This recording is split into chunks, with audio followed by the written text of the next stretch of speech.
Now back to Mornings with Zerlina.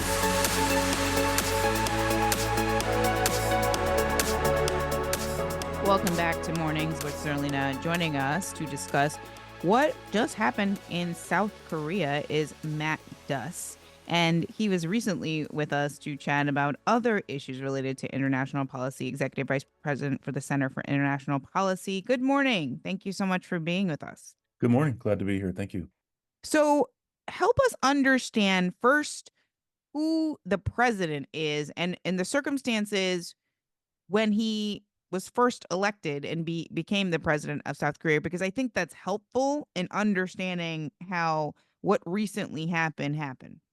Sure. So President Yoon was elected a couple of years ago. He's a conservative member of a conservative party, and he had been increasingly frustrated that his agenda had been blocked or slowed by the opposition party in parliament, and that culminated in his declaration of martial law on December 3rd as a way to kind of circumvent, the check on his power.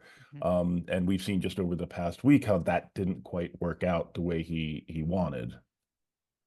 When we were watching everything unfold, and I mean, I think personally I pay maybe more attention than most people to what's happening in South Korea because of pop culture, right? I'm Mm, just going to be completely honest. Like yes, that's I totally pay attention. legit. Yeah, like I'm somebody who consumes a lot of Korean pop culture, music, Mhm. movies, TV shows. So when I saw all of this unfolding because of the folks that I follow, I was like, whoa, right? And I also for over a year was taking Korean lessons with a teacher who lives in Seoul. So I feel like I was sort of had my eye on what was happening more than most people. Help us understand what happened and sort of the TikTok of how it unfolded.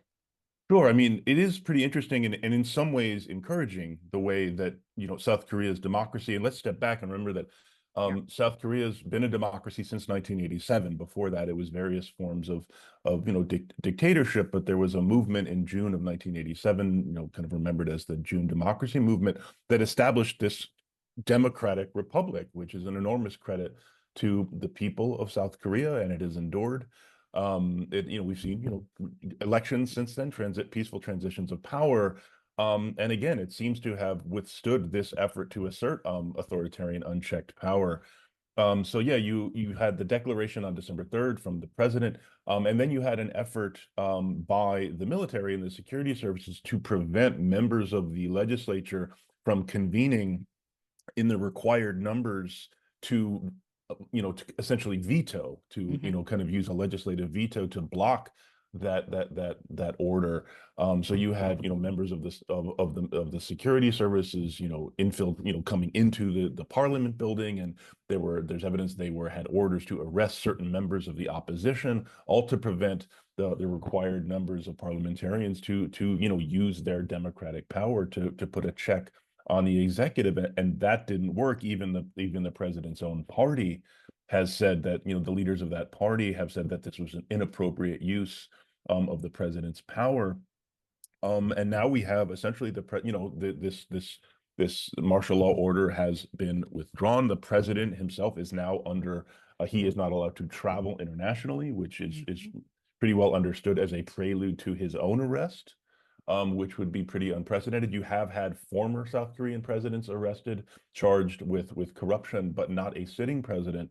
So there is a real question right now of, well, okay, who's actually in charge of South Hmm. Korea, given that he has kind of put himself at the mercy of his own party. He said, well, my party leadership will decide what happens to me. But this is the part we're in this kind of gray area where the South Korean constitution doesn't really have a lot of detail about what to do in a situation like this. No one voted for the party's leader. They voted for this president. And meanwhile, you've got the opposition leader who is, really obviously pressing quite reasonably for the president Yoon to step down. So, as I said, we're in this moment right now where whose hand is really on the steering wheel. One of the things that was pretty stunning to me was seeing just regular people. I mean, obviously there were large protests in the streets, but just regular people literally lifting legislators over fences in order and over barricades to allow them and Yes. facilitate their ability to vote. Um, Talk a bit about the protests, the size and scale of the protests, and really the impact in the fact that people really were like lift. I mean, just imagine if, something similar were to happen here in the United States and people in Washington D.C. like helping, the Speaker of the House over the fence so that they Mhm. can go vote on something. Right. No, it was really, really something to watch and something that was quite, I mean, it was quite beautiful to Yeah. see, people rising up in defense of their democracy, in the face of a clear attempted power grab. Not just demonstrators, even journalists who were Yeah. there, covering, the kind of as the security services moved in, journalists putting themselves at risk. To both, film and publicize, but also challenge them quite aggressively verbally on what they were trying to do. Now, the implications for here in the United States, clearly we have an incoming administration Yeah. and a president who would very much like to assert unchecked executive authority. We know this. Unfortunately, we have a situation here where the president's party will control both houses of our legislature.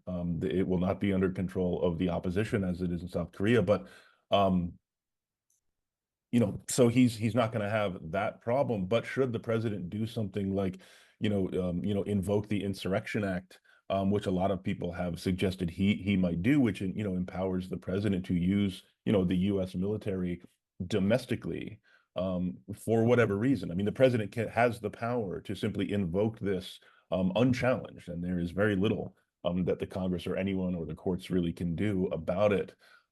It's hard to see the situation here in the U.S. working out in a similar way, although one hopes it would be met with similar sized protests. And we do have some precedent for this. If you think about, back in January of 2017, right after the Hmm. inauguration, Trump, declared the Muslim ban. You saw mass protests, people going to airports and elsewhere. You obviously saw the Women's March. So of course, America does have its own tradition and history of mass protests in the face of these kinds of actions.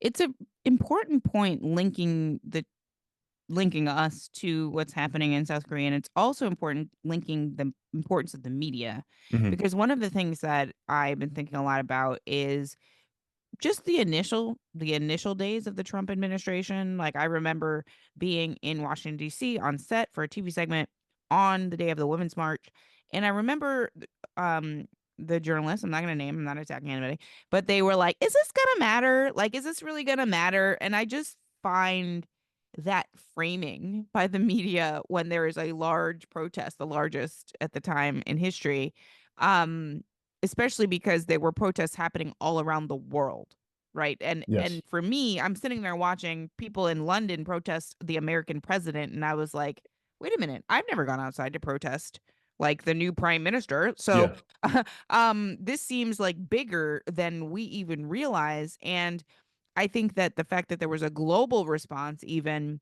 it even made the Right. question, is this going to matter, a little sound even sillier, especially in Right. hindsight. So Right. talk a bit about what we may need to do and how we may need to think about it as the prospect of Trump 2.0 approaches. Yeah. I mean, there's two things about what you just said I think are interesting. One is, yes, we saw worldwide protests.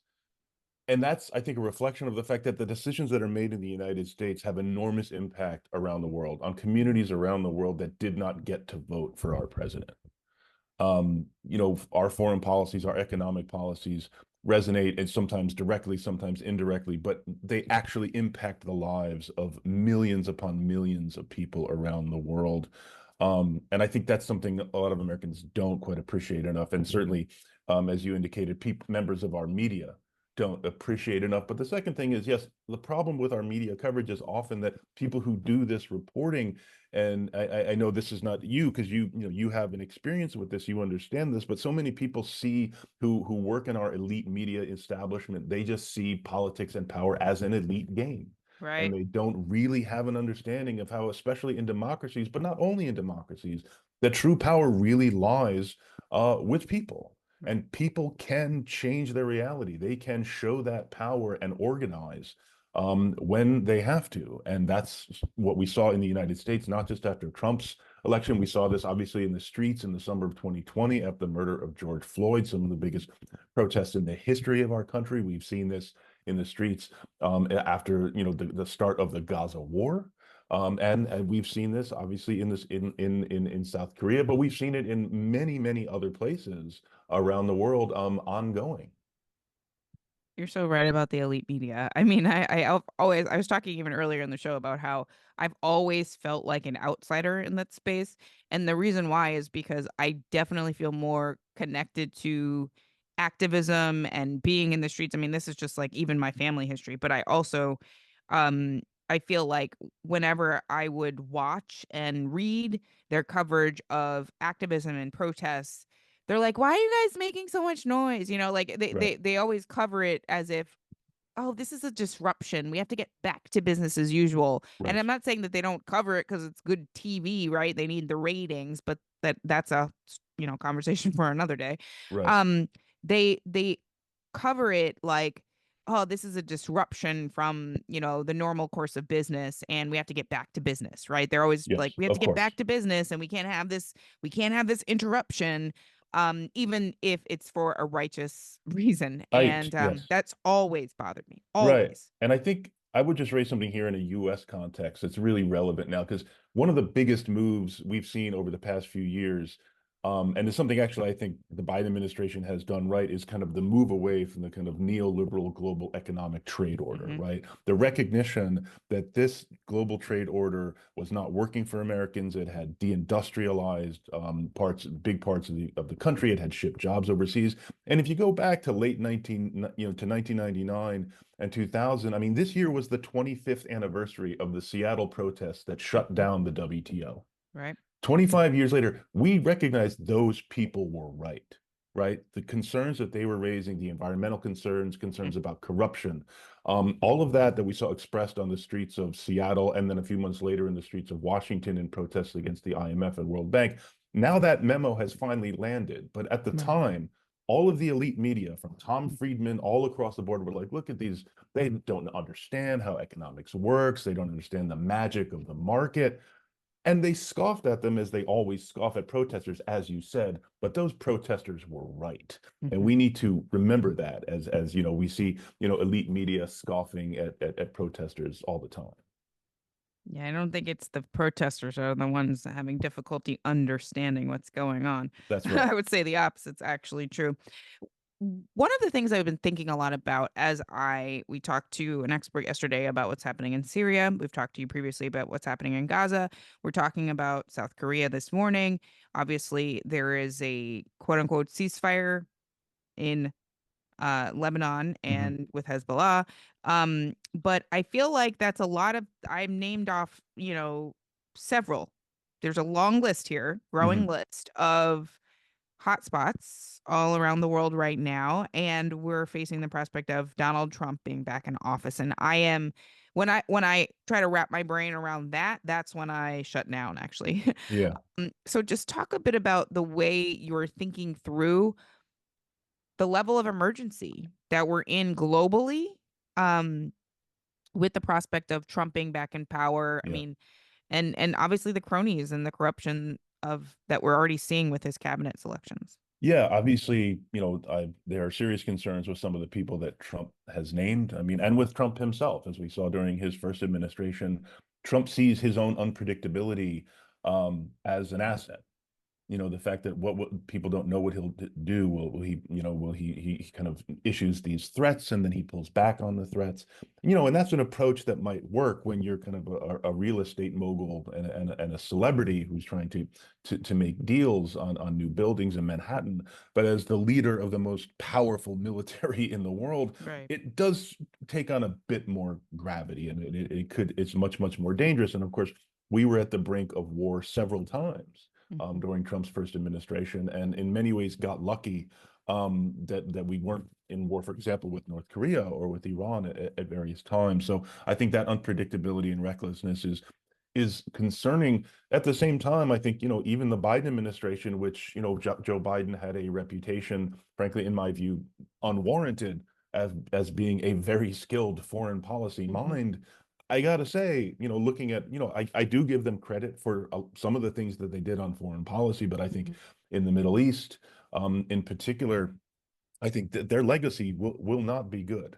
And so this is kind of, what they are leaving to Donald Trump. And I think one of the concerns is rather than pursuing a genuine stability based in real human security, Trump will simply continue down the path, even more so, of just supporting specific kind of security partners in the Middle East, whether it's Israel, whether it's the United Arab Emirates, Mhm. to serve as our security subcontractors to continue to enforce America's military dominance and continue, like, it's a commitment to this idea that America must be the global military hegemon, the most powerful country in the world, without asking, okay, is that actually serving the American people in the right way? And a lot of this has been pointed toward China. The obsession with China has very quickly come to dominate Washington foreign policy. That really started in earnest under the first Trump administration and continued under the Biden administration, and now Trump will pick up the ball on that again.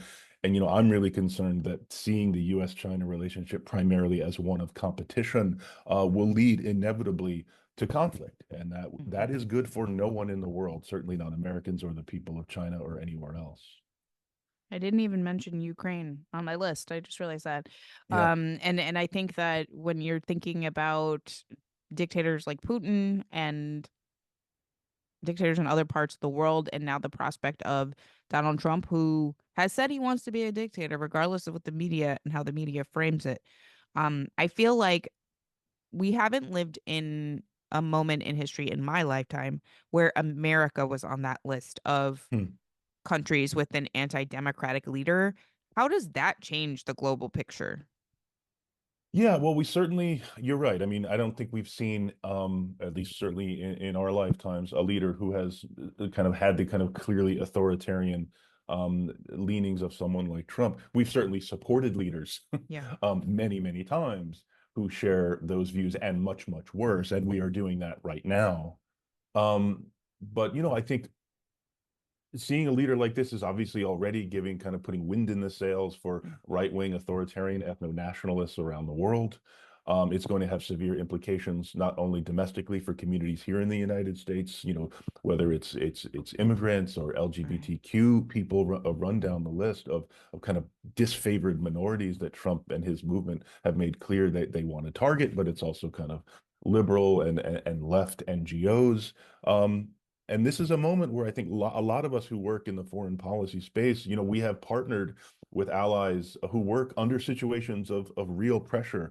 And I think those ties of solidarity and learning and communication are to become much, much more important as we now face a lot of the challenges in the United States. And, and not to make an equivalence, because obviously what we face in the United States, even though, many of us, face kinds of pressure. It's nothing close to what so many of our colleagues around the world face. But Mhm. I do think there are things we can learn from colleagues who've been organizing under similar situations. How do we, as a public, I mean, sort of linking what we are talking about at the top of this conversation with what happened in South Korea, how can we, as the public, ensure that our elected officials, maybe not in the next 2 years, but certainly starting 2 years from now, when there is another election, how can we push so that our government is aligning with democratic principles? Because I Mhm. think that I don't know. I just feel, I mean, our media is a little broken at the moment. Obviously, we have Trump coming in. And so it's up to us. Yes. That's right. I would say that one of the most important things that we can do to make our government align with democratic principles is help the Democratic Party Mm. align with democratic principles. I mean, I think we are watching right now the post-election after the defeat of Vice President Harris and her ticket, and Democrats losing, both houses. Um, there's a real debate ongoing within the Democratic Party. There's the race for the new head of the DNC. Mhm. I think there's a really important debate that Senator Sanders has opened up about super PACs and the Mhm. dominance of our political system by very, very wealthy donors. That is a huge problem. And I think if we're going to develop, it really strengthen our commitment to democracy, I think we need to look very, very squarely at the fact that when it comes to the role of money in politics, our democracy is a complete outlier. in the democratic world. The role that money and wealth plays in determining and in many ways constraining our democracy is there's no other modern developed democracy that is like this. And we really need to change that as a condition of strengthening and building our democracy into the future.